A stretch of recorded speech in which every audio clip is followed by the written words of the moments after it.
When you're thinking of classic cinema, you're probably thinking of Kodak, right? But what if I told you there's a company with just as much history that's still making film? P30 is inspired by the classic emulsions used in the mid-20th century. Think Federico Fellinis. So it's an iconic look. This roll has been sat in my fridge for over a year, and so I finally decided to take it out on a Sunday stroll. These images were a mixed bag, because it was just before I sorted the issue out of the slow stick and shutter on my Canon P. But there's some ones that I think showed some of the potential because it's only 80 ISO, so it has very fine grain and a really nice contrast.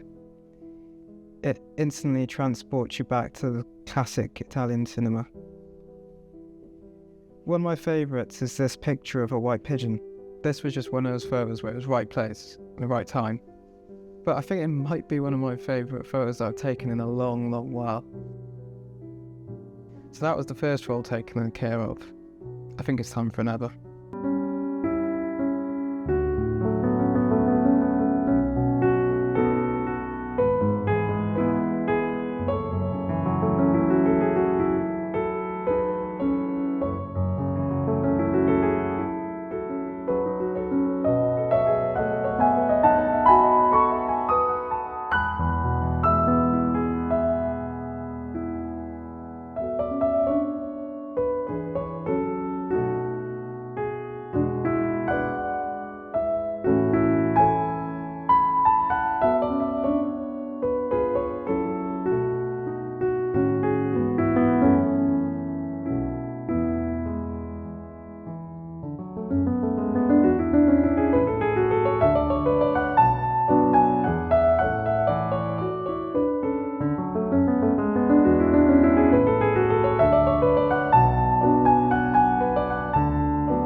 Second roll of P30 I shot in my Canon A1, but I ended up shooting it in my Canon P.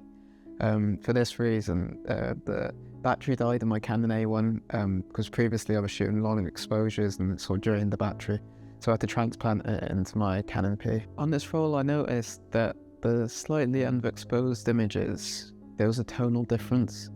To be honest, I don't really shoot low ISO black and white film that often, so I don't know if this is just normal, but there was a lot more, I guess it was less contrasty, and there was sort of a richness in the sort of the grey tones. It was a really nice look. I gravitated towards the contrast, punchy graininess, but seeing something. So let's take a look at the history of this film. The stock was originally made as a motion picture film, and it was used for a lot of iconic films in around the 60s, mainly by Italian director Federico Fellinis.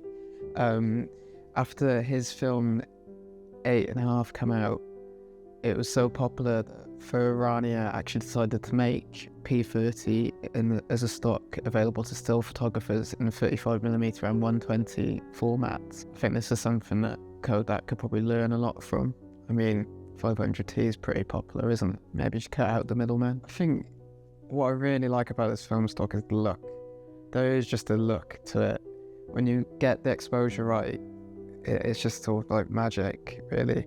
I think a lot of the time with black and white films, they're more a good starting point, and so like HP5 is good because it sort of gives you a flat start, and then you can add your contrast as much as you like.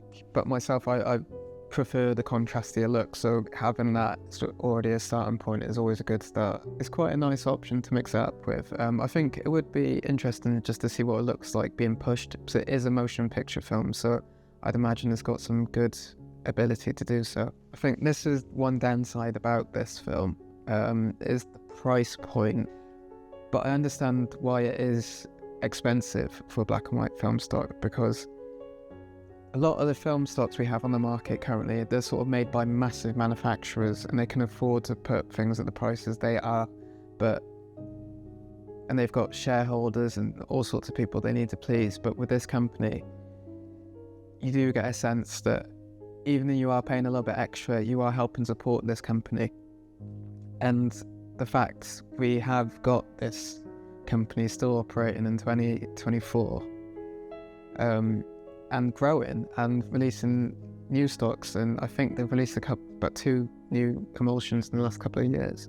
I think, to be honest, going forward, it will be more of a special occasion film stock for me. So I still will shoot like a cheaper bulk road, like the XX or something like that. But I think I definitely will be shooting it again. I mean, if you want to see more of me shooting motion picture film stocks, I did quite a long video about me shooting Kodak 500T, which is the film stock which is basically Cinestill 800T, and see what that's all about. So if that sounds right up your street, go check that out.